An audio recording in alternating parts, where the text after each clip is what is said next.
Bonsoir et bienvenue à tous. Il est 20h30. Voici les titres du journal. Les membres du gouvernement passent l'oral. 4 ministres répondaient ce jour aux préoccupations des députés. Séance plénière présidée à l'Assemblée nationale par Kavaye Djibril. Croisade contre le chômage des jeunes dans la sous-région ou Afrique centrale. La CEMAC appelle au renforcement de l'entrepreneuriat des jeunes. Appel lancé à l'occasion de la 9e édition de la journée CEMAC, célébrée ce 16 mars. Les réalisations des élèves de l'enseignement technique et professionnel en vitrine, les journées portes ouvertes de l'enseignement technique et professionnel viennent de s'achever à Yaoundé. Les échos à suivre dans ce journal. Voilà pour les titres. Consolidation de l'état de droit, respect du calendrier électoral et préservation de la sécurité des personnes et des biens, voilà quelques-uns des leviers qui, sur le plan politique, constituent le socle de la communication présidentielle lors du conseil ministériel hier au Palais de l'Unité.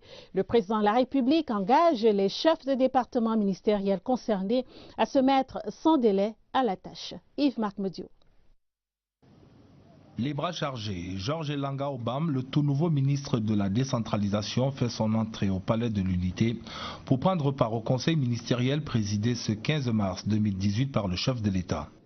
L'accélération du processus de décentralisation est une option forte du président de la République et depuis le 2 mars dernier, c'est désormais son affaire, car c'est bien à lui désormais que reviendra la responsabilité de matérialiser cet engagement fort du chef de l'État. Accroissement substantiel des pouvoirs dévolus aux communautés à la base et émergence d'une véritable fonction publique locale, voilà quelques-unes des doléances les plus récurrentes entendues ici et là au cours de ces derniers mois.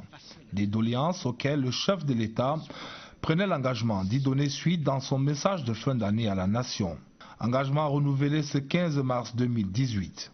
La nouveauté ici étant la prescription faite par le président Biya au nouveau ministre de lui faire tenir, toutes affaires cessantes, un chronogramme relatif à l'accélération du processus. Sur le chantier de la consolidation de l'architecture institutionnelle, l'avènement du Conseil constitutionnel, aujourd'hui opérationnel, constitue un pas déterminant. Et l'on a encore en mémoire les travaux de la première audience solennelle relative au contentieux dans le cadre des sénatoriales, une audience qui a étalé la parfaite maîtrise du sujet par les augustes membres du Conseil. Mais seulement pour le président Biya, il faut créer autour de ce nouveau-né toutes les conditions qui puissent garantir son plein épanouissement. Autre centre d'intérêt pour le président, le respect scrupuleux du calendrier électoral, tel qu'indiqué lui-même dans ce message de fin d'année.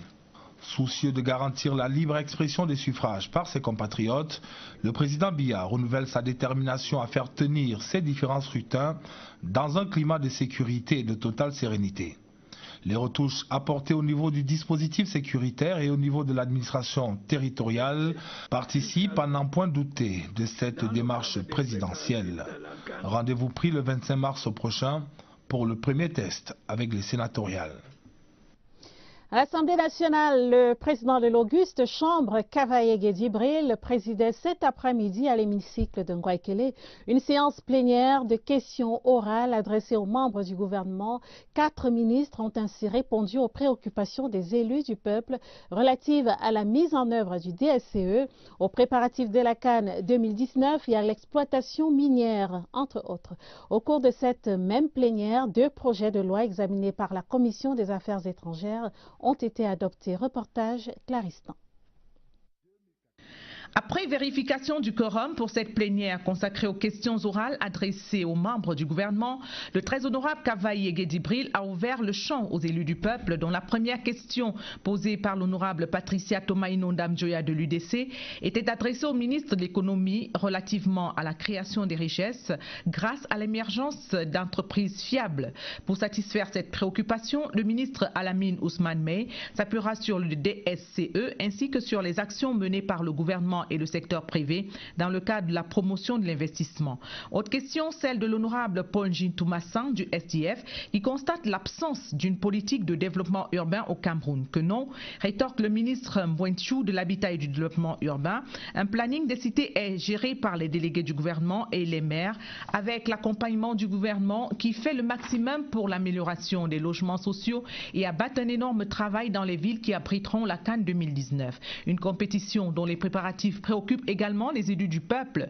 Par la voix de l'honorable Zongnoudi Fotsangon du RDPC, ils s'appesantiront sur le niveau de l'évolution des travaux sur les divers sites devant abriter la CAN 2019 et sur la rentabilisation de ces infrastructures après la compétition.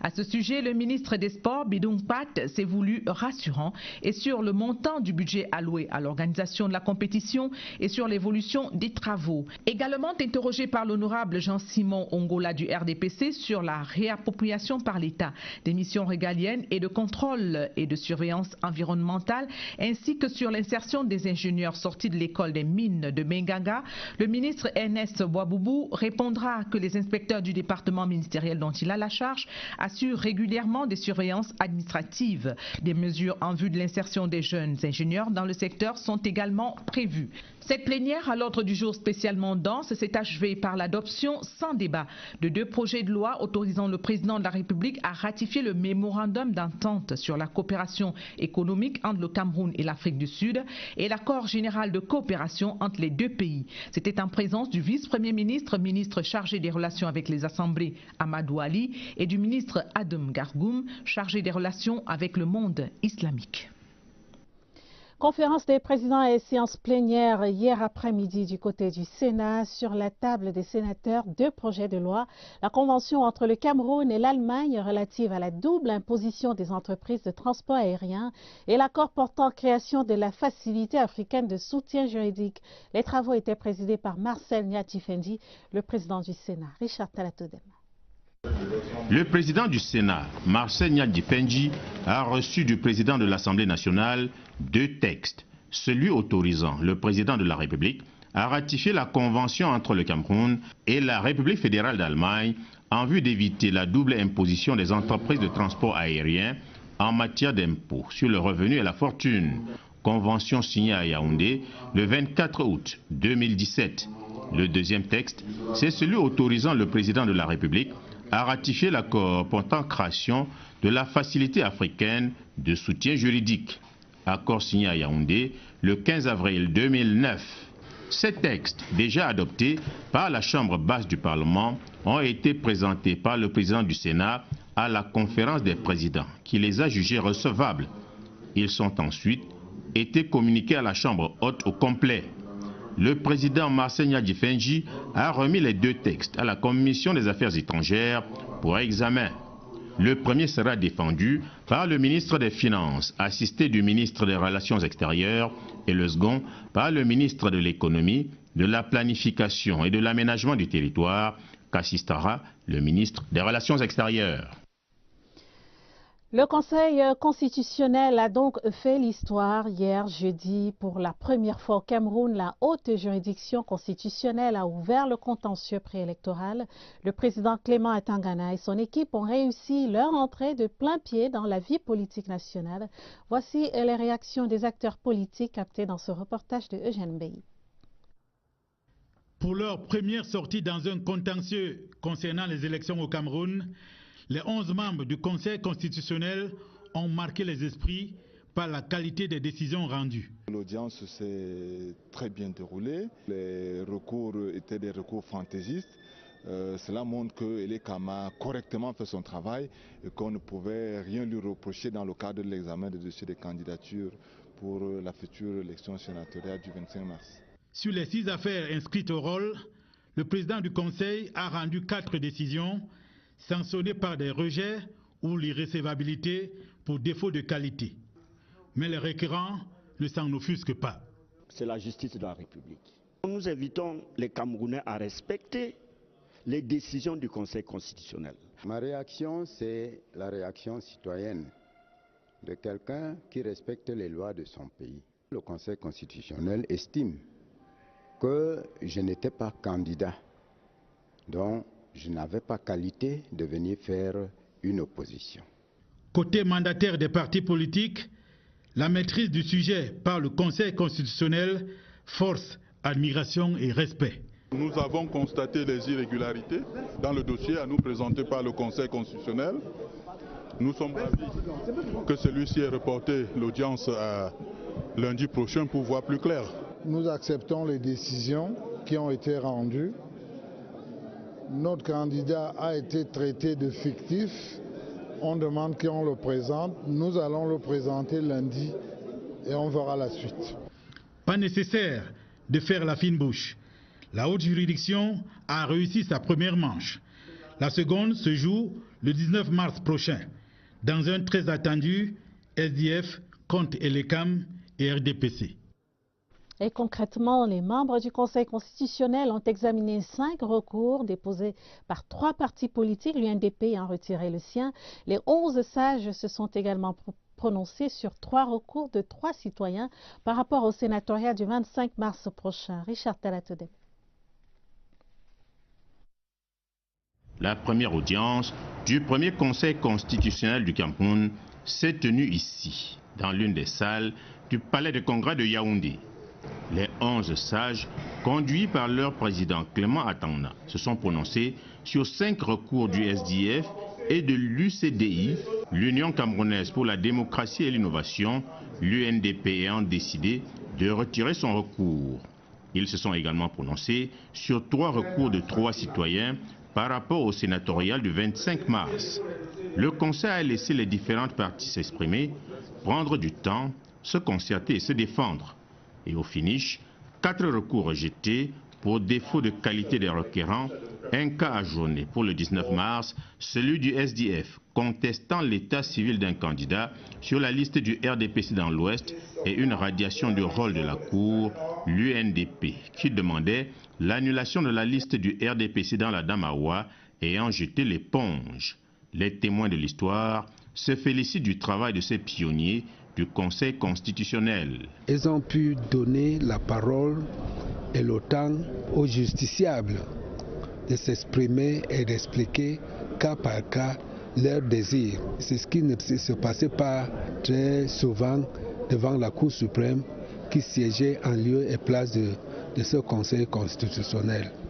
Et puis les rapporteurs, que j'imaginais qu'ils étaient nouveaux, qu'ils allaient avoir des problèmes d'interprétation et application du code électoral et de la loi sous le Conseil constitutionnel, ont prouvé qu'ils sont bien à l'aise avec ces lois.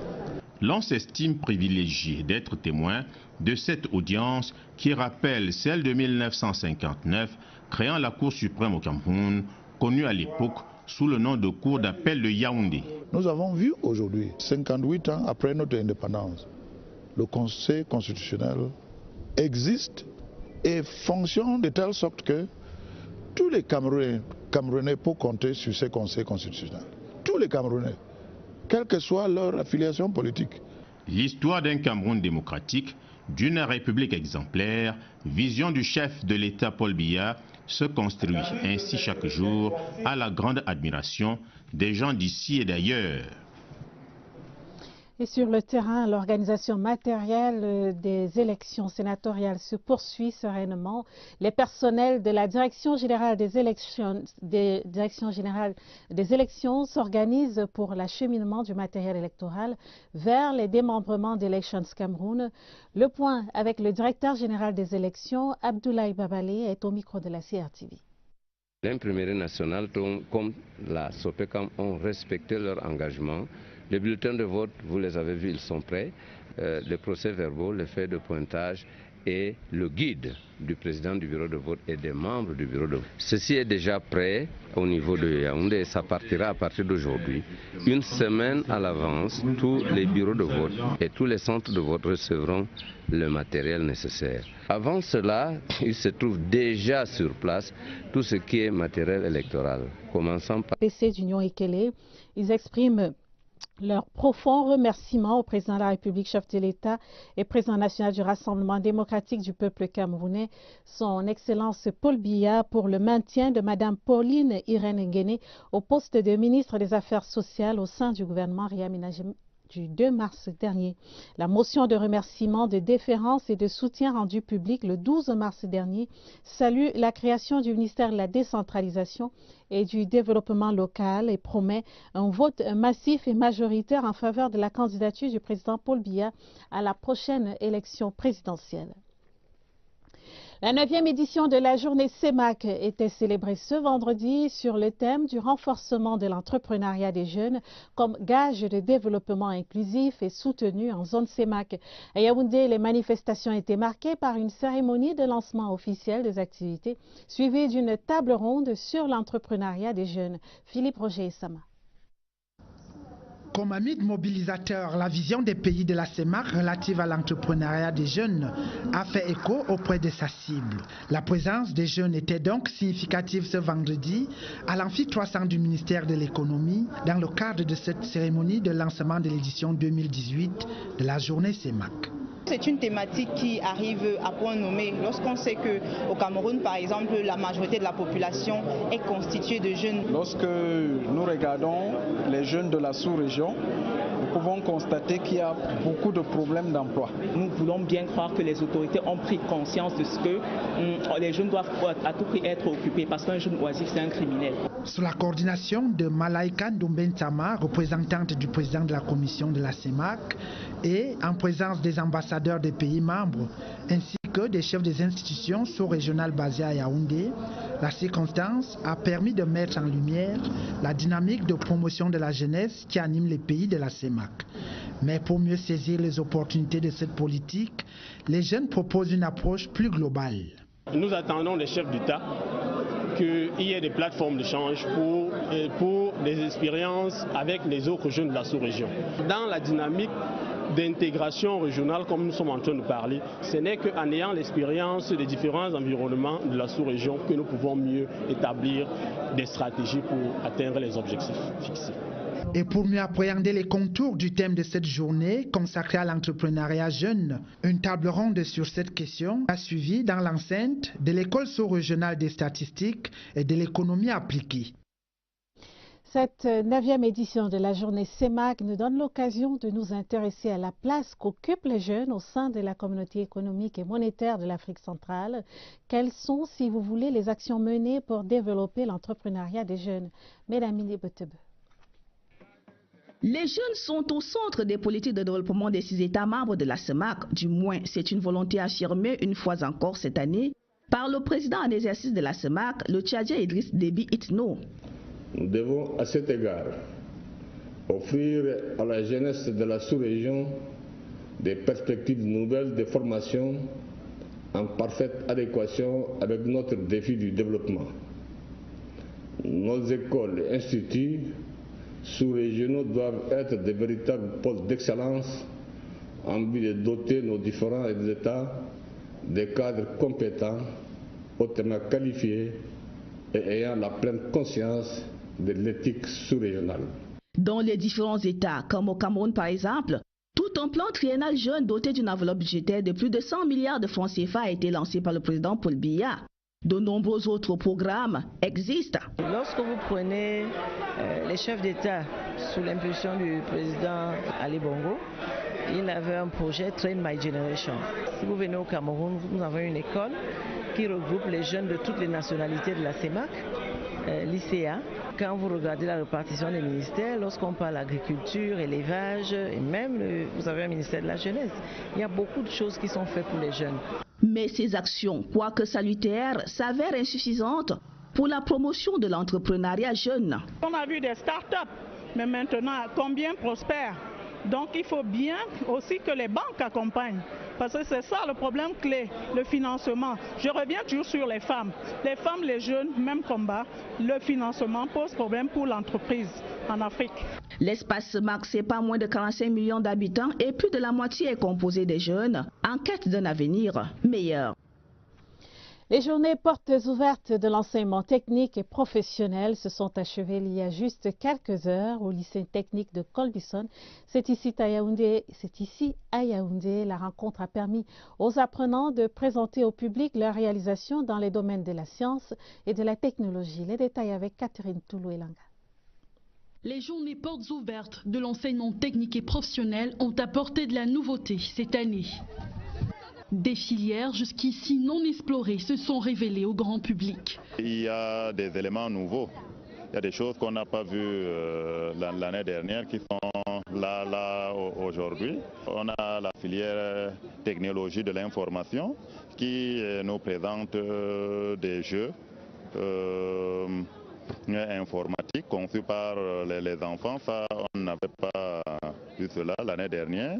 Pendant 2 jours, ces élèves ont assuré la promotion et le rayonnement de l'enseignement technique à travers des objets réalisés dans divers domaines de la science et de la technologie. Nous avons du vinaigre, c'est fait à base d'acide acétique, l'eau, colorant, plus conservateur. On a plusieurs types de perfusions. On a les perfusions curatives et les perfusions préventives. Ça, c'est une perfusion curative de paludisme.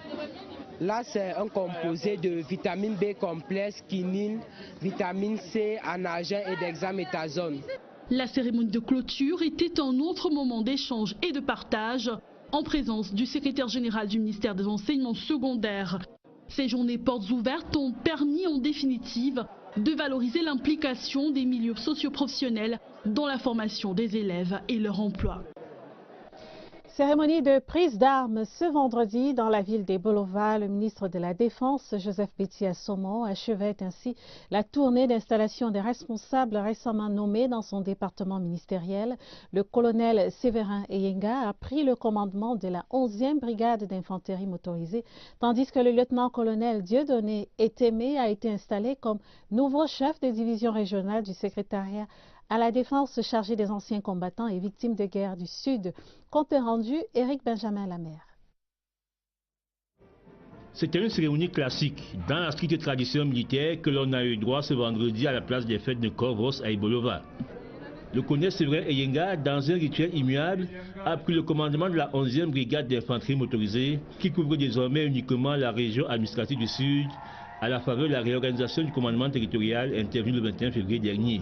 Troisième commandant de cette unité tactique de l'armée de terre depuis sa création, le colonel Séverin Eyenga succède au général de brigade Joseph Nouma, nommé à la tête de la 12e brigade d'infanterie motorisée à l'Est. Frontalière de 3 pays, Gabon, Guinée équatoriale et Congo-Brazzaville, la 11e brigade d'infanterie motorisée occupe une place stratégique dans le dispositif de défense nationale, ce qui a valu à ce major et ancien commandant de l'EMIA des recommandations précises de la part du ministre de la Défense. Pour accomplir efficacement vos nouvelles responsabilités, vous devez vous employer à appréhender judicieusement et rapidement votre nouvel environnement socio-économico-politico-sécuritaire. Votre zone de responsabilité, frontalière avec 3 pays, est caractérisée par d'importants et incessants flux migratoires d'individus, accentués ces derniers temps par l'avènement effectif de la libre circulation des personnes et des biens dans la zone CEMAC. Flux migratoires qui, couplés à des crises sécuritaires dans certains pays voisins, sont de potentielles sources d'activités illicites. Les recommandations bien suivies également par le lieutenant-colonel Dieudonné Etémé Enondi, installé comme chef de la division régionale des anciens combattants et victimes de guerre du Sud. L'hospitalité et la franche collaboration des populations du Sud ont été garantis à ces nouveaux chefs militaires par le délégué du gouvernement dans son discours de bienvenue. Le secrétaire d'État auprès du ministre de la Défense chargé des anciens combattants et victimes de guerre présidera le lundi 19 mars 2018 à 15 h dans les locaux de ce service la cérémonie d'installation des responsables des services centraux du secrétariat d'État à la Défense chargé des anciens combattants et victimes de guerre nommés par décret présidentiel et arrêté présidentiel du 21 février 2018. Un communiqué de presse signé Kompaïssa.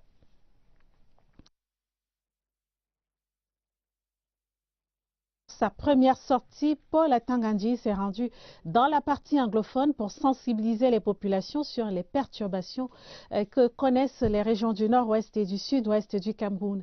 À Bamenda puis à Batibo, le ministre de l'administration territoriale est allé porter un message de paix et appeler au retour à l'état de droit. Oswald Medung, reportage. L'accueil de la délégation ministérielle a donné le temps de cette descente sur le terrain. Bien qu'il s'agisse d'abord d'une visite de travail, cette raison n'a pas occulté la joie des fils et filles du Nord-Ouest qui ont voulu réserver aux frères nouvellement promus un accueil empreint de chaleur. Puis la raison d'État a vite repris le dessus. Une réunion à huis clos dans les services du gouverneur. Autour du ministre, le gouverneur Adolphe Lélé l'Afrique, les préfets et sous-préfets de la région. Le conclave sera ensuite élargi aux forces de maintien de l'ordre. Avec les deux entités, le ministre s'est fait l'écho du chef de l'État. Depuis bientôt 16 mois, ils ont pu gérer les perturbations qui sont orchestrées par un groupe de terroristes. Les forces de défense ont fait preuve de professionnalisme. Ils ont été victimes de beaucoup de provocations, mais ils ont gardé leur sang-froid. Le gouverneur de la région, les préfets, les sous-préfets, les autorités religieuses, chacun a contribué pour que le calme revienne. C'est dans la même posture de mandataire que Paul Atanga-Ndji va prendre le chemin de Batibo, localité qui a enregistré des rapts d'un sous-préfet et du délégué régional des affaires sociales pour le Nord-Ouest en l'espace de quelques jours. Les interlocuteurs sur place sont les populations et les chefs traditionnels. L'échange avec les dépositaires du pouvoir ancestral se veut sans langue de bois. Ils jouent un rôle clé. Donc moi, je veux leur dire que je compte sur eux. Le chef de l'État compte sur eux parce qu'eux-mêmes, il y a 30-35 ans, ils ont donné le titre au chef de l'État que vous êtes le fond des fonds. Donc, ils gèrent un territoire. Donc, les chefs traditionnels doivent aussi, n'est-ce pas, donner leur participation. Ceux qui sont dans la brousse, qui font des exactions, ce sont les enfants du Cameroun. Et ils ont des parents. Ce que nous demandons, les parents doivent éduquer leurs enfants. Le désordre ne profite à personne. Il faut agir, tout mettre en œuvre pour amener à de meilleurs sentiments les brebis égarées. Le message est aussi relayé par la ministre Rosa Tchambonfort, fille de Batibo.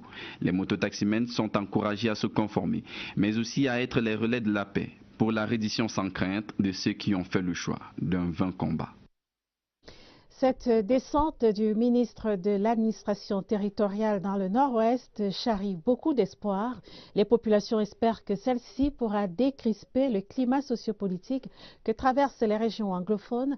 Pour plus d'un, Paul Atanga-Ndji présente le profil de l'homme de la situation. Voici quelques réactions captées et rassemblées dans ce reportage de Augustin Zani. Au son des rythmes traditionnels de la Mézam, le ministre de l'administration territoriale et natif de cette partie du pays reçoit un bain de foule à Santa et à l'esplanade des services du gouverneur du Nord-Ouest à Bamenda. Les populations de Santa, les militants et les sympathisants de LDPC sont sortis pour dire merci au président de la République, président Paul Biya. Ça, c'est un gros cadeau qu'il a donné aux populations de Santa. Nous sommes contents, on le remercie pour ce cadeau. Nous disons que la population de Santa reste derrière le président Paul Biya.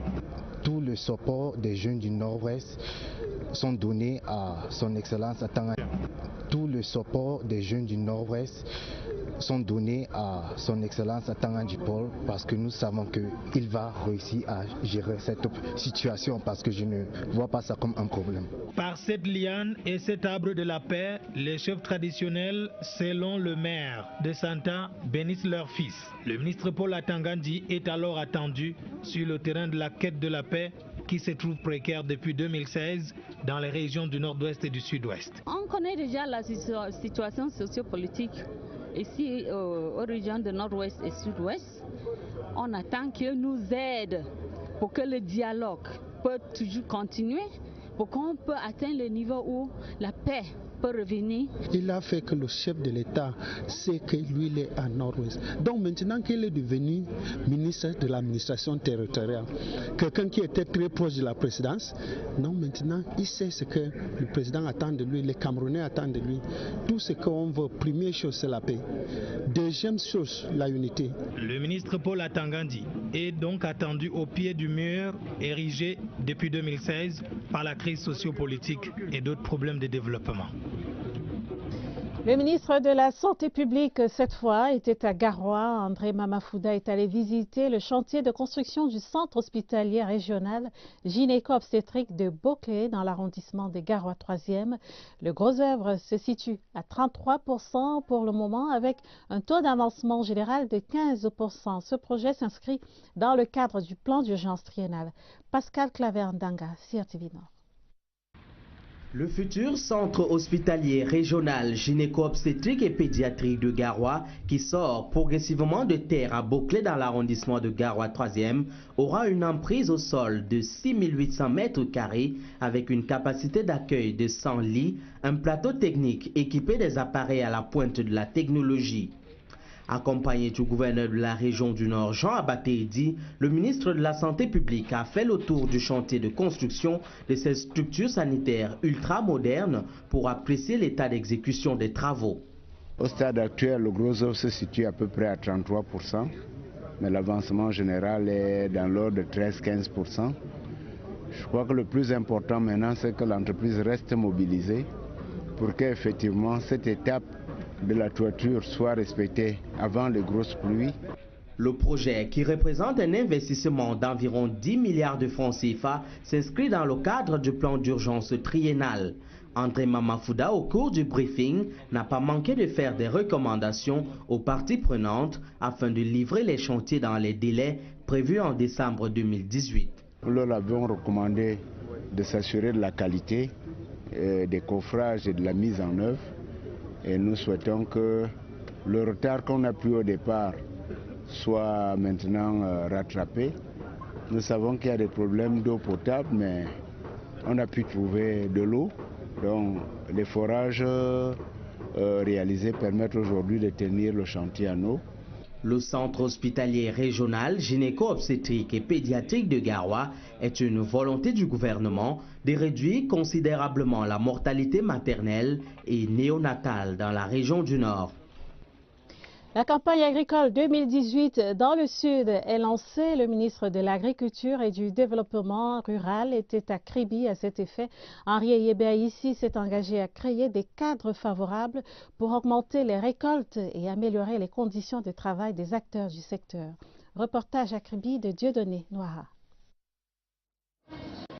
Une configuration inhabituelle, la place des fêtes de Kribi transformée en un véritable marché, achalandé de produits agricoles et meublé également par les différents programmes du Minader qui accompagnent les planteurs. Devant ces seigneurs de la terre, venus de la zone méridionale du pays qui exclut les 3 régions du Grand Nord, Henri Eyebéaïssi, le ministre de l'Agriculture et du Développement rural, a procédé au lancement officiel de la campagne agricole 2018. Nous avons demandé que l'accent soit mis sur ce qui va permettre la valorisation de tous les bassins de production agricole sur le territoire national.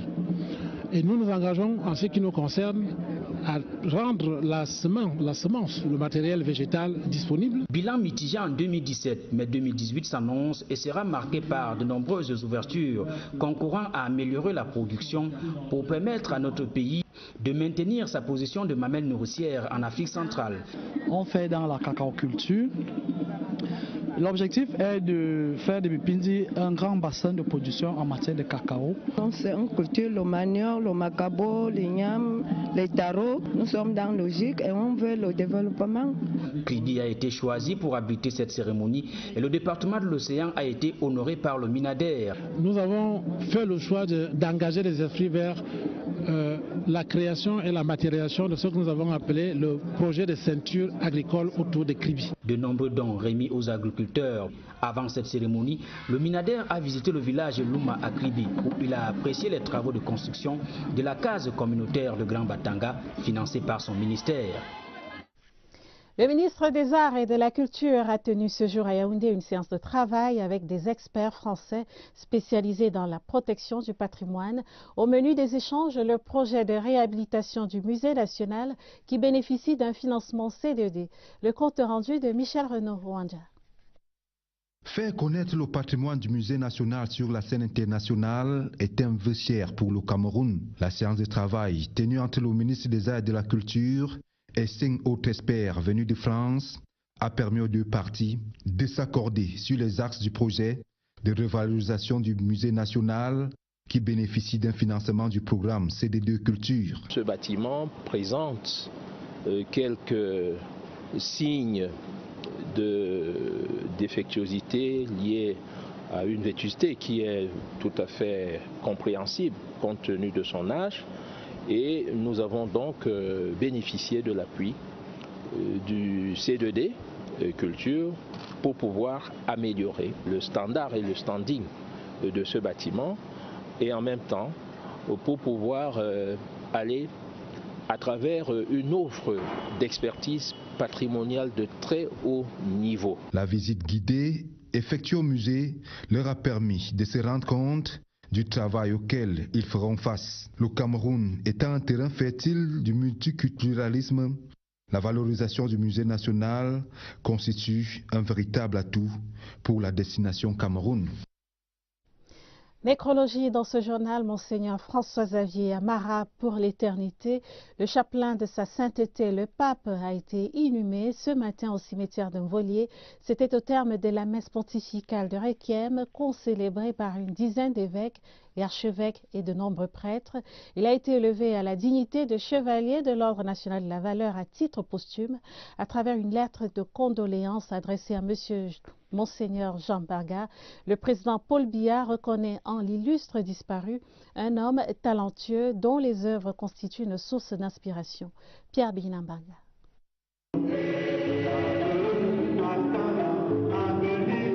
Tous les qualificatifs au superlatif absolu n'ont pas suffi pour décrire l'être François-Xavier Amara, chapelain de sa sainteté. Bon pasteur, doux, humble, esthète de haut vol. Bref, des intervenants, Monseigneur Jean Barga, le professeur Norbert Ndong, Jérôme Vandon, l'abbé Jean-Marie Ondoua, le tout couronné par le message de condoléances du chef de l'État, son Excellence Paul Biya. La perte est énorme, le géant monument déboulonné, la source d'inspiration tarie, l'homme mesuré disparu, le patient absent. Le clairvoyant part au terme de 56 ans de ministère sacerdotal bien rempli. Monseigneur François-Xavier Amara, une chance pour l'archidiocèse de Yaoundé et pour l'église tout court. Il aura été pour nous une vraie personne ressource dans tous les sens. Et il a mené une vie pleine et il nous a remplis de cette plénitude. Et nous rendons grâce à Dieu en le recommandant spécialement à la Vierge Marie. L'homme de Dieu est fait chevalier de l'Ordre national de la valeur à titre posthume par le président de la République. Monseigneur François-Xavier Amara a été célébré au cours de cette messe de Requiem par ses cantiques dont il est l'auteur-compositeur.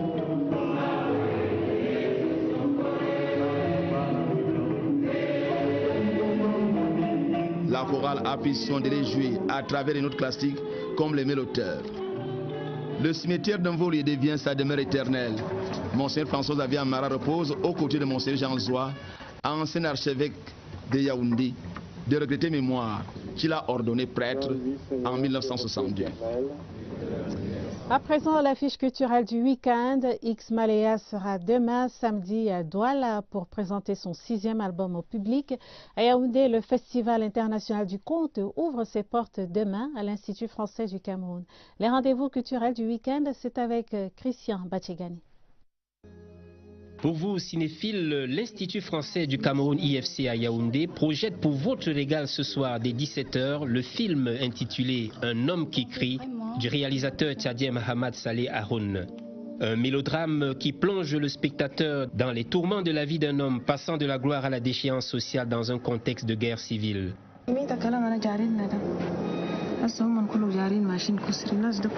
Toujours à l'IFC, cette fois demain, le Festival international Minkana consacré au conte vous ouvre les portes du divertissement matiné d'apprentissage ludique de l'art oratoire.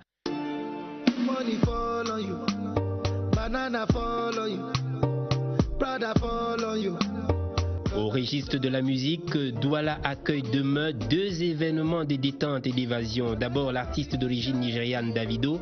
L'auteur du titre à succès Aye se produit demain soir au complexe Camtel de Bépanda. Les amoureux de l'afropop vont se délecter des sonorités langoureuses de ce jeune prodige de la musique africaine. Il sera accompagné de talentueux virtuoses du terroir, Dissy Panchak et Dynastie Le Tigre.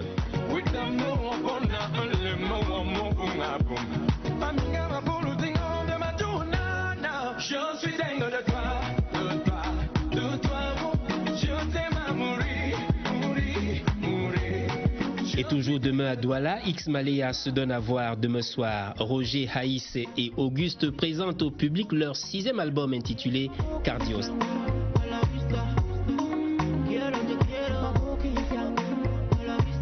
13 titres à la clé, un moment de communion jouissive avec le public pour ce prodigieux trio qui décharge le délire dans chacune de leurs productions.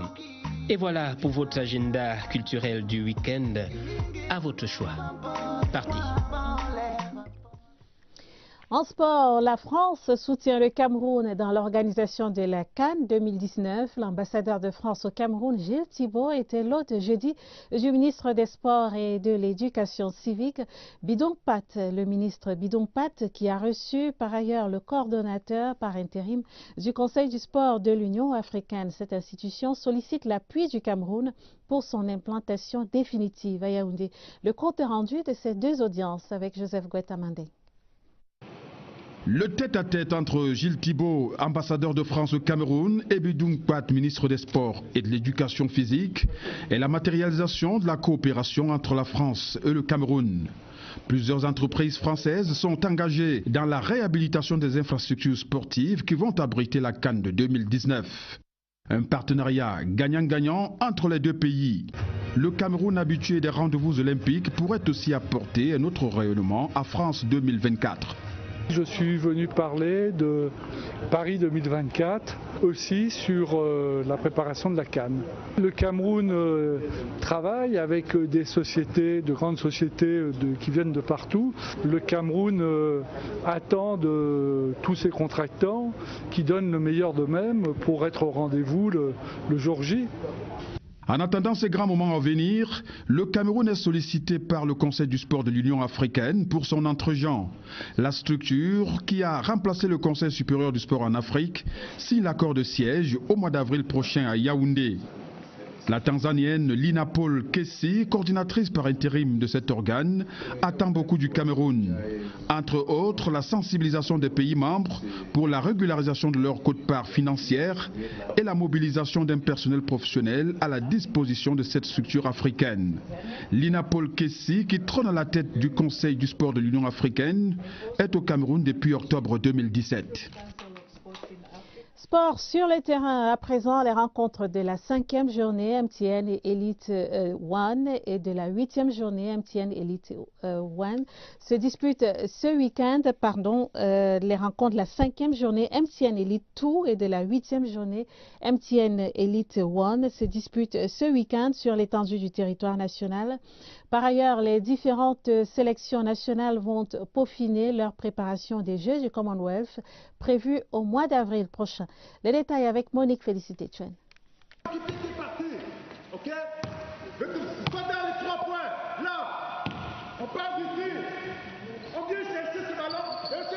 Les Jeux du Commonwealth se préparent ce week-end. Les équipes nationales en stage bloqué vont poursuivre leur préparation à Yaoundé. 6 équipes au total iront à ce grand rendez-vous international. Il s'agit des Lions de la balle orange, de la boxe, du badminton, du catch, de l'athlétisme et de l'haltérophilie. Les 21e Jeux de la francophonie iront du 4 au 15 avril prochain à Gold Coast. C'est en Australie. Le Cameroun va y participer pour sa 6e fois. En football, championnat MTN Elite One, la 8e journée se dispute ce week-end. Les 9 rencontres sont prévues ce dimanche. Coton Sport de Garoua reçoit New Star de Douala. À Limbé, Bamboutos sera face aux Dragons. À Bafan, Unisport et Union de Douala vont s'affronter. À Loum, duel entre UMS et Feutu FC, premier au classement provisoire. Au stade Omnisport de Moliko, Astre et Fovu seront aux prises. Au stade militaire de Yaoundé, APGS et stade Renard vont s'affronter. À Oja, 2 rencontres sont prévues. 13h, Yafoot Aigle. 15h30, Colombe Yossa. À Mbankomo, Eding sera face à AS Fortuna. Fin de ce journal, madame, monsieur, je vous rappelle les principaux titres. Les membres du gouvernement passent l'oral. 4 ministres répondaient ce jour aux préoccupations des députés. Séance plénière présidée à l'Assemblée nationale par Kavaye Djibril.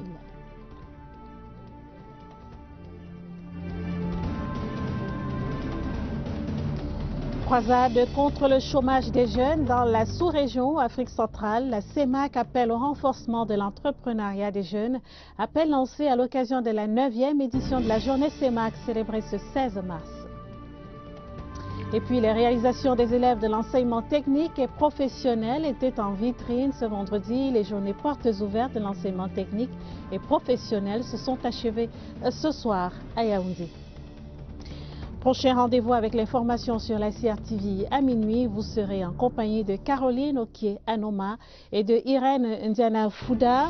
Autre rendez-vous à ne pas manquer ce soir sur la CRTV, Drone, un film d'action de Rick Rosenthal avec Matt Oliari et Héloïse Montfort. Un aperçu du film dans cette bande-annonce que vous apercevez sur nos antennes. Prenez rendez-vous à 22h35. Et je vous donne rendez-vous demain à 20h30. Très bon week-end en compagnie des programmes de la CRTV. Bonsoir.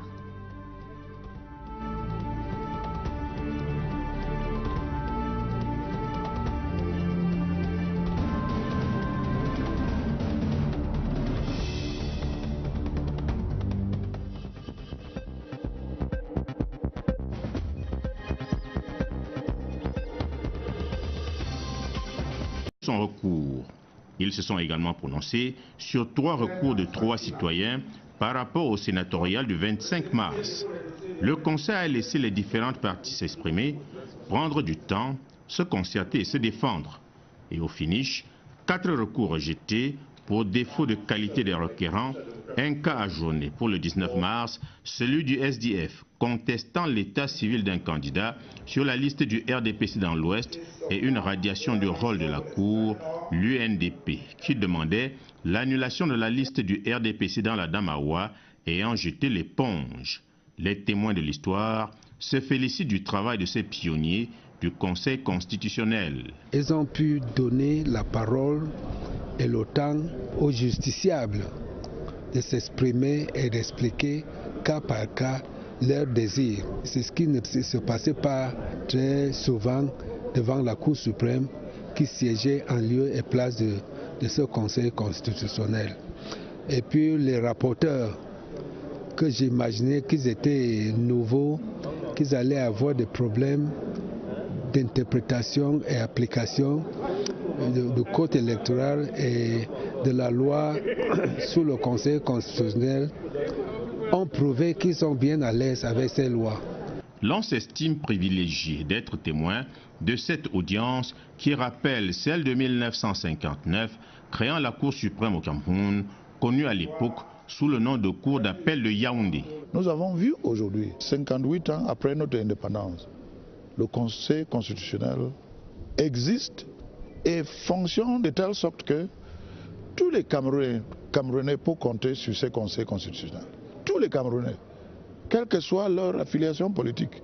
L'histoire d'un Cameroun démocratique, d'une république exemplaire, vision du chef de l'État Paul Biya, se construit ainsi chaque jour à la grande admiration des gens d'ici et d'ailleurs. Et sur le terrain, l'organisation matérielle des élections sénatoriales se poursuit sereinement. Les personnels de la Direction générale des élections s'organisent pour l'acheminement du matériel électoral vers les démembrements d'Elections Cameroun. Le point avec le directeur général des élections, Abdoulaye Babalé, est au micro de la CRTV. L'imprimerie nationale comme la SOPECAM ont respecté leur engagement. Les bulletins de vote, vous les avez vus, ils sont prêts. Les procès-verbaux, les faits de pointage et le guide du président du bureau de vote et des membres du bureau de vote. Ceci est déjà prêt au niveau de Yaoundé et ça partira à partir d'aujourd'hui. Une semaine à l'avance, tous les bureaux de vote et tous les centres de vote recevront le matériel nécessaire. Avant cela, il se trouve déjà sur place tout ce qui est matériel électoral. Commençant par... PC d'Union Ekele, ils expriment leur profond remerciement au président de la République, chef de l'État et président national du Rassemblement démocratique du peuple camerounais, son Excellence Paul Biya, pour le maintien de Mme Pauline Irène Nguéné au poste de ministre des Affaires sociales au sein du gouvernement du 2 mars dernier. La motion de remerciement, de déférence et de soutien rendue publique le 12 mars dernier salue la création du ministère de la décentralisation et du développement local et promet un vote massif et majoritaire en faveur de la candidature du président Paul Biya à la prochaine élection présidentielle. La 9e édition de la journée CEMAC était célébrée ce vendredi sur le thème du renforcement de l'entrepreneuriat des jeunes comme gage de développement inclusif et soutenu en zone CEMAC. À Yaoundé, les manifestations étaient marquées par une cérémonie de lancement officiel des activités suivie d'une table ronde sur l'entrepreneuriat des jeunes. Philippe Roger et Sama. Comme amide mobilisateur, la vision des pays de la CEMAC relative à l'entrepreneuriat des jeunes a fait écho auprès de sa cible. La présence des jeunes était donc significative ce vendredi à l'amphi 300 du ministère de l'économie dans le cadre de cette cérémonie de lancement de l'édition 2018 de la journée CEMAC. C'est une thématique qui arrive à point nommé lorsqu'on sait qu'au Cameroun, par exemple, la majorité de la population est constituée de jeunes. Lorsque nous regardons les jeunes de la sous-région, nous pouvons constater qu'il y a beaucoup de problèmes d'emploi. Nous voulons bien croire que les autorités ont pris conscience de ce que les jeunes doivent à tout prix être occupés parce qu'un jeune oisif, c'est un criminel. Sous la coordination de Malaika Ndumbentama, représentante du président de la commission de la CEMAC, et en présence des ambassadeurs des pays membres, ainsi que des chefs des institutions sous-régionales basées à Yaoundé, la circonstance a permis de mettre en lumière la dynamique de promotion de la jeunesse qui anime les pays de la CEMAC. Mais pour mieux saisir les opportunités de cette politique, les jeunes proposent une approche plus globale. Nous attendons des chefs d'État qu'il y ait des plateformes d'échange pour des expériences avec les autres jeunes de la sous-région. Dans la dynamique d'intégration régionale, comme nous sommes en train de parler, ce n'est qu'en ayant l'expérience des différents environnements de la sous-région que nous pouvons mieux établir des stratégies pour atteindre les objectifs fixés. Et pour mieux appréhender les contours du thème de cette journée consacrée à l'entrepreneuriat jeune, une table ronde sur cette question a suivi dans l'enceinte de l'école sous-régionale allouée à l'organisation de la compétition et sur l'évolution des travaux. Également interrogé par l'honorable Jean-Simon Ongola du RDPC sur la réappropriation par l'État des missions régaliennes et de contrôle et de surveillance environnementale, ainsi que sur l'insertion des ingénieurs sortis de l'école des mines de Mengaga, le ministre Ernest Boisboubou répondra que les inspecteurs du département ministériel dont il a la charge assurent régulièrement des surveillances administratives. Des mesures en vue de l'insertion des jeunes ingénieurs dans le secteur sont également prévues. Cette plénière à l'ordre du jour spécialement dense s'est achevée par l'adoption sans débat de 2 projets de loi autorisant le président de la République à ratifier le mémorandum d'entente sur la coopération économique entre le Cameroun et l'Afrique du Sud et l'accord général de coopération entre les 2 pays. C'était en présence du vice-premier ministre, ministre chargé des relations avec les assemblées Amadou Ali, et du ministre Adam Gargoum, chargé des relations avec le monde islamique. Conférence des présidents et séance plénière hier après-midi du côté du Sénat. Sur la table des sénateurs, 2 projets de loi. La convention entre le Cameroun et l'Allemagne relative à la double imposition des entreprises de transport aérien et l'accord portant création de la facilité africaine de soutien juridique. Les travaux étaient présidés par Marcel Nyati-Fendi, le président du Sénat. Richard Talatodem. Le président du Sénat, Marcel Nyati-Fendi, a reçu du président de l'Assemblée nationale 2 textes. Celui autorisant le président de la République à ratifier la convention entre le Cameroun et la République fédérale d'Allemagne en vue d'éviter la double imposition des entreprises de transport aérien en matière d'impôts sur le revenu et la fortune. Convention signée à Yaoundé le 24 août 2017. Le deuxième texte, c'est celui autorisant le président de la République à ratifier l'accord portant création de la facilité africaine de soutien juridique. Accord signé à Yaoundé le 15 avril 2009. Ces textes, déjà adoptés par la Chambre basse du Parlement, ont été présentés par le président du Sénat à la conférence des présidents, qui les a jugés recevables. Ils sont ensuite été communiqués à la Chambre haute au complet. Le président Marcel Nyati-Fendi a remis les 2 textes à la Commission des Affaires étrangères pour examen. Le premier sera défendu par le ministre des Finances, assisté du ministre des Relations extérieures, et le second par le ministre de l'Économie, de la Planification et de l'Aménagement du territoire, qu'assistera le ministre des Relations extérieures. Le Conseil constitutionnel a donc fait l'histoire hier jeudi. Pour la première fois au Cameroun, la haute juridiction constitutionnelle a ouvert le contentieux préélectoral.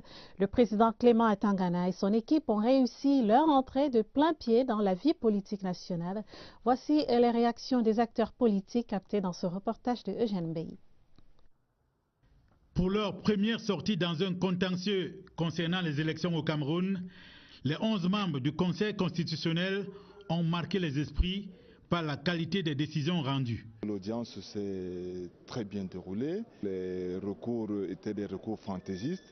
Cela montre que Elekama a correctement fait son travail et qu'on ne pouvait rien lui reprocher dans le cadre de l'examen des dossiers de candidature pour la future élection sénatoriale du 25 mars. Sur les 6 affaires inscrites au rôle, le président du Conseil a rendu 4 décisions sanctionnées par des rejets ou l'irrécevabilité pour défaut de qualité. Mais les requérants ne s'en offusquent pas. C'est la justice de la République. Nous invitons les Camerounais à respecter les décisions du Conseil constitutionnel. Ma réaction, c'est la réaction citoyenne de quelqu'un qui respecte les lois de son pays. Le Conseil constitutionnel estime que je n'étais pas candidat, donc je n'avais pas qualité de venir faire une opposition. Côté mandataire des partis politiques, la maîtrise du sujet par le Conseil constitutionnel force admiration et respect. Nous avons constaté les irrégularités dans le dossier à nous présenter par le Conseil constitutionnel. Nous sommes ravis que celui-ci ait reporté l'audience à lundi prochain pour voir plus clair. Nous acceptons les décisions qui ont été rendues. Notre candidat a été traité de fictif. On demande qu'on le présente. Nous allons le présenter lundi et on verra la suite. Pas nécessaire de faire la fine bouche. La haute juridiction a réussi sa première manche. La seconde se joue le 19 mars prochain, dans un très attendu SDF contre Elekam et RDPC. Et concrètement, les membres du Conseil constitutionnel ont examiné 5 recours déposés par 3 partis politiques. L'UNDP a retiré le sien. Les 11 sages se sont également prononcés sur 3 recours de 3 citoyens par rapport au sénatoriat du 25 mars prochain. Richard Talatode. La première audience du premier Conseil constitutionnel du Cameroun s'est tenue ici, dans l'une des salles du Palais de Congrès de Yaoundé. Les 11 sages, conduits par leur président Clément Atangana, se sont prononcés sur 5 recours du SDF et de l'UCDI, l'Union camerounaise pour la démocratie et l'innovation, l'UNDP ayant décidé de retirer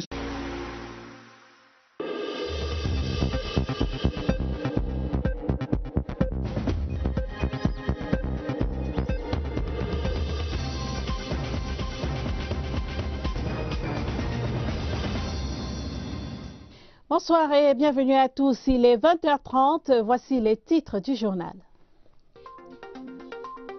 Les membres du gouvernement passent l'oral. 4 ministres répondaient ce jour aux préoccupations des députés. Séance plénière présidée à l'Assemblée nationale par Kavaye Guédibril.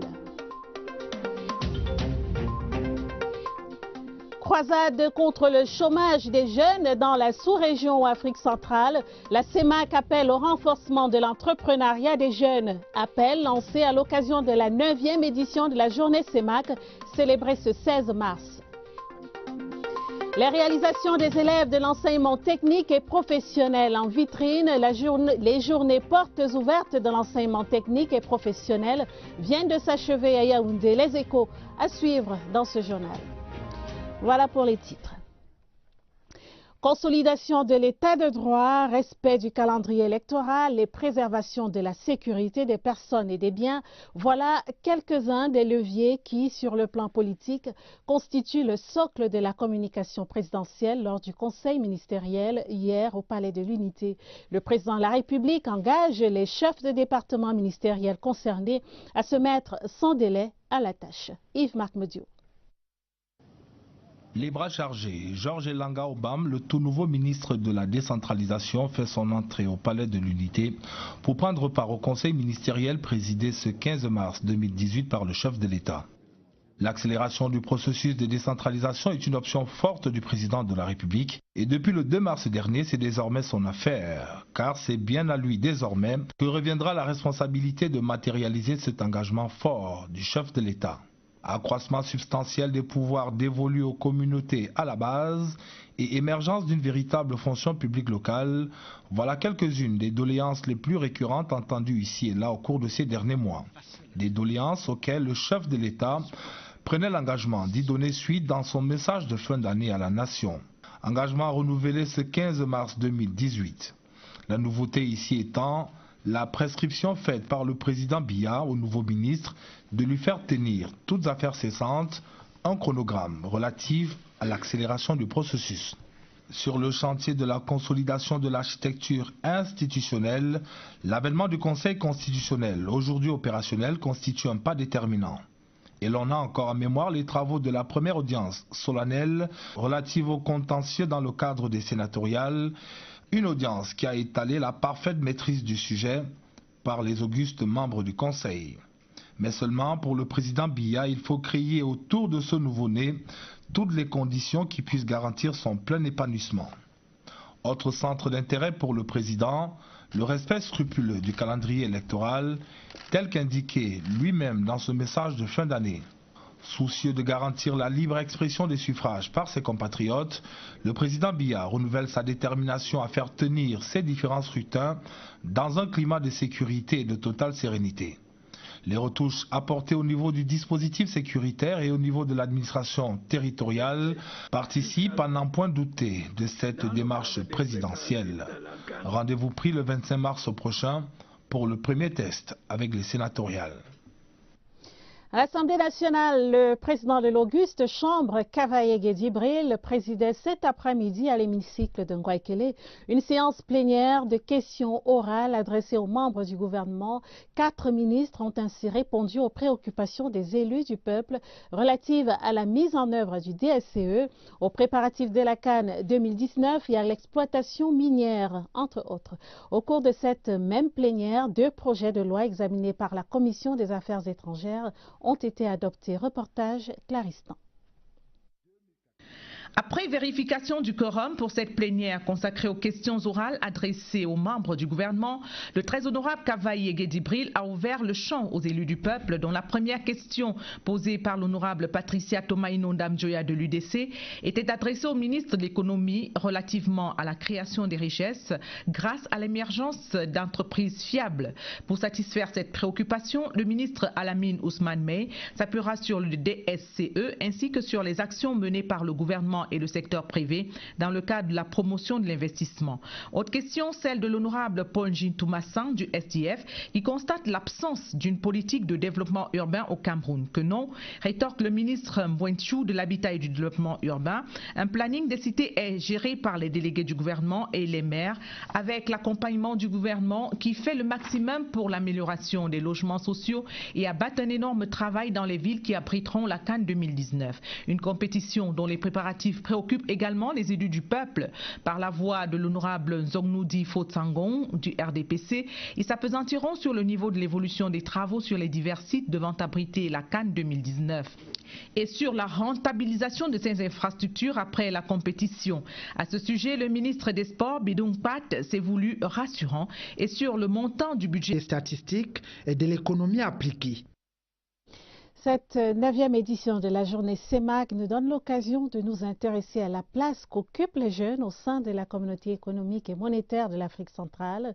Quelles sont, si vous voulez, les actions menées pour développer l'entrepreneuriat des jeunes? Mesdames et messieurs. Les jeunes sont au centre des politiques de développement des 6 États membres de la CEMAC. Du moins, c'est une volonté affirmée une fois encore cette année par le président en exercice de la CEMAC, le Tchadien Idriss Déby Itno. Nous devons à cet égard offrir à la jeunesse de la sous-région des perspectives nouvelles de formation en parfaite adéquation avec notre défi du développement. Nos écoles et instituts sous-régionaux doivent être de véritables pôles d'excellence en vue de doter nos différents États des cadres compétents, hautement qualifiés et ayant la pleine conscience de l'éthique sous-régionale. Dans les différents États, comme au Cameroun par exemple, tout un plan triennal jeune doté d'une enveloppe budgétaire de plus de 100 milliards de francs CFA a été lancé par le président Paul Biya. De nombreux autres programmes existent. Lorsque vous prenez les chefs d'État sous l'impulsion du président Ali Bongo, il avait un projet Train My Generation. Si vous venez au Cameroun, nous avons une école qui regroupe les jeunes de toutes les nationalités de la CEMAC, l'ICA. Quand vous regardez la répartition des ministères, lorsqu'on parle agriculture, élevage et même vous avez un ministère de la jeunesse, il y a beaucoup de choses qui sont faites pour les jeunes. Mais ces actions, quoique salutaires, s'avèrent insuffisantes pour la promotion de l'entrepreneuriat jeune. On a vu des start-up, mais maintenant, combien prospèrent? Donc il faut bien aussi que les banques accompagnent, parce que c'est ça le problème clé, le financement. Je reviens toujours sur les femmes, les jeunes, même combat, le financement pose problème pour l'entreprise en Afrique. L'espace CEMAC, c'est pas moins de 45 millions d'habitants et plus de la moitié est composé des jeunes en quête d'un avenir meilleur. Les journées portes ouvertes de l'enseignement technique et professionnel se sont achevées il y a juste quelques heures au lycée technique de Colbison. C'est ici à Yaoundé. La rencontre a permis aux apprenants de présenter au public leurs réalisations dans les domaines de la science et de la technologie. Les détails avec Catherine Toulouelanga. Les journées portes ouvertes de l'enseignement technique et professionnel ont apporté de la nouveauté cette année. Des filières jusqu'ici non explorées se sont révélées au grand public. Il y a des éléments nouveaux. Il y a des choses qu'on n'a pas vues l'année dernière qui sont là aujourd'hui. On a la filière technologie de l'information qui nous présente des jeux informatiques conçus par les enfants. Ça, on n'avait pas vu cela l'année dernière. Pendant 2 jours, ces élèves ont assuré la promotion et le rayonnement de l'enseignement technique à travers des objets réalisés dans divers domaines de la science et de la technologie. Nous avons du vinaigre, c'est fait à base d'acide acétique, l'eau, colorant, plus conservateur. On a plusieurs types de perfusions. On a les perfusions curatives et les perfusions préventives. Ça, c'est une perfusion curative de paludisme. Là, c'est un composé de vitamine B complexe, quinine, vitamine C, anagène et d'hexaméthasone. La cérémonie de clôture était un autre moment d'échange et de partage en présence du secrétaire général du ministère des Enseignements secondaires. Ces journées portes ouvertes ont permis en définitive de valoriser l'implication des milieux socio-professionnels dans la formation des élèves et leur emploi. Cérémonie de prise d'armes ce vendredi dans la ville des Bolova. Le ministre de la Défense, Joseph Betty Assomo, achevait ainsi la tournée d'installation des responsables récemment nommés dans son département ministériel. Le colonel Séverin Eyenga a pris le commandement de la 11e brigade d'infanterie motorisée, tandis que le lieutenant-colonel Dieudonné Etémé a été installé comme nouveau chef des divisions régionales du secrétariat à la défense chargée des anciens combattants et victimes de guerre du Sud. Compte rendu, Éric Benjamin Lamère. C'était une cérémonie classique, dans la stricte tradition militaire que l'on a eu droit ce vendredi à la place des fêtes de Corvos à Ibolova. Le colonel Séverin Eyenga, dans un rituel immuable, a pris le commandement de la 11e brigade d'infanterie motorisée, qui couvre désormais uniquement la région administrative du Sud, à la faveur de la réorganisation du commandement territorial intervenue le 21 février dernier. 3e commandant de cette unité tactique de l'armée de terre depuis sa création, le colonel Séverin Eyenga succède au général de brigade Joseph Nouma, nommé à la tête de la 12e brigade d'infanterie motorisée à l'Est. Frontalière de 3 pays, Gabon, Guinée équatoriale et Congo-Brazzaville, la 11e brigade d'infanterie motorisée occupe une place stratégique dans le dispositif de défense nationale, ce qui a valu à ce major et ancien commandant de l'EMIA des recommandations précises de la part du ministre de la Défense. Pour accomplir efficacement vos nouvelles responsabilités, vous devez vous employer à appréhender judicieusement et rapidement votre nouvel environnement socio-économico-politico-sécuritaire. Votre zone de responsabilité, frontalière avec 3 pays, est caractérisée par d'importants et incessants flux migratoires d'individus accentué ces derniers temps par l'avènement effectif de la libre circulation des personnes et des biens dans la zone CEMAC. Flux migratoires qui, couplés à des crises sécuritaires dans certains pays voisins, sont de potentielles sources d'activités illicites. Les recommandations bien suivies également par le lieutenant-colonel Dieudonné Eteme Enondi, installé comme chef de la division régionale des anciens combattants et victimes des guerres du Sud. L'hospitalité et la franche collaboration des populations du Sud ont été garanties à ces nouveaux chefs militaires par le délégué du gouvernement dans son discours de bienvenue.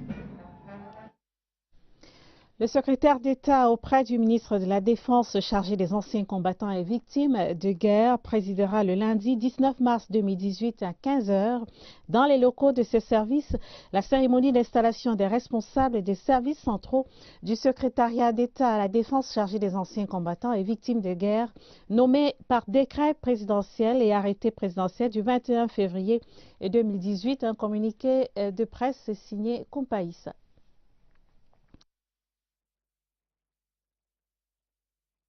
Sa première sortie, Paul Atangandji s'est rendu dans la partie anglophone pour sensibiliser les populations sur les perturbations que connaissent les régions du nord-ouest et du sud-ouest du Cameroun.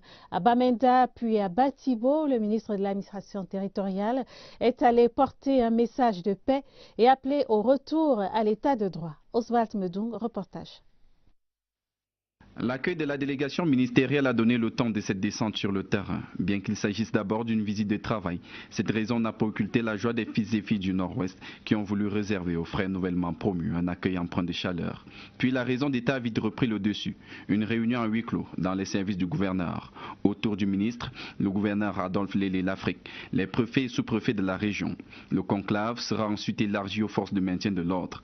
Avec les deux entités, le ministre s'est fait l'écho du chef de l'État. Depuis bientôt 16 mois, ils ont pu gérer les perturbations qui sont orchestrées par un groupe de terroristes. Les forces de défense ont fait preuve de professionnalisme.